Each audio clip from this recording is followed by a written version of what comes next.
Hello and welcome to my kitchen. My name is Sherry and today is Wacky Wednesday. So we are going to be making an apple pie habanero jelly. But before I get started, if this is your first time here, you love food, you love fun, and you love wacky recipes, go ahead, hit the subscribe button as well as the notification bell so you don't miss anything new.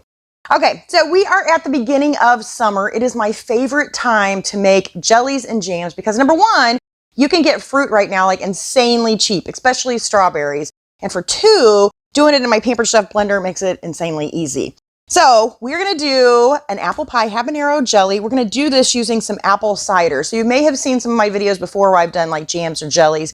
And the jams I typically do, those are done with fruit. And so our jellies I usually do with an apple juice or in this case an apple cider. So I wanna make sure that I mix this up really well because there's quite a bit of spice mixture in the bottom. And that's what's gonna give it the apple pie flavoring. So we need 3 cups of this. And if you don't have a blender, no worries, you can do this on the stovetop. The only difference is you're gonna wanna take your habaneros. So I just have them kind of roughly chopped there. The blender's gonna do the rest of the work as far as, you know, chopping up really fine, almost emulsifying them. So if you're gonna do it on the stovetop, I would put those in a food processor and get them chopped up real fine. Other than that, your ingredients will stay the same and you'll just do it on the stovetop like you would any other jelly.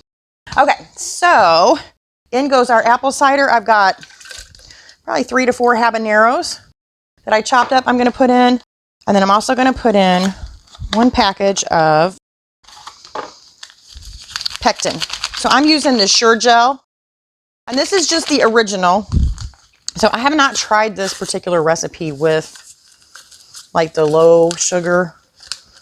So I'm not sure how that would work. You can try it though.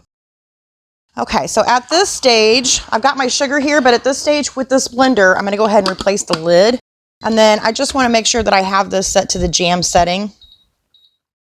And then I hit start, and then in about 20 or 25 minutes, it's going to ask me to add in the sugar. Okay, so our blender just beeped, and as you can see, it says add. So this is the step where we're going to take the lid off, and I'm going to add in 3 cups of sugar. So this is a really easy recipe.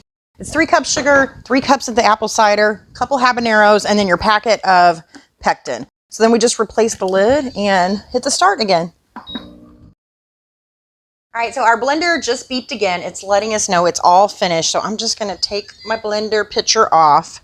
We're gonna push this aside. And then I've already got, 3 half pints and 2 pints here, we'll see, that I've sterilized. So this is another thing that I love about making jams and jellies in my blender is I don't have to skim anything. I don't have to ladle anything. So that usually helps to keep me from burning myself a little bit. And you know, if you like the idea of the apple pie, but you don't like habaneros, you can always leave the habaneros out. So I hope you guys give this one a try. It's super easy. Especially if you've never done jelly at all before. If you find a recipe that starts with fruit juice, like I said, I think it's really, really simple. It's a great place to start. So give it a try. Let me know. I got a little bit left over. Oh, one other thing before I say I'll see you next time is I'm going to be making a ham on Friday with this. We're going to do like a spicy apple flavored ham.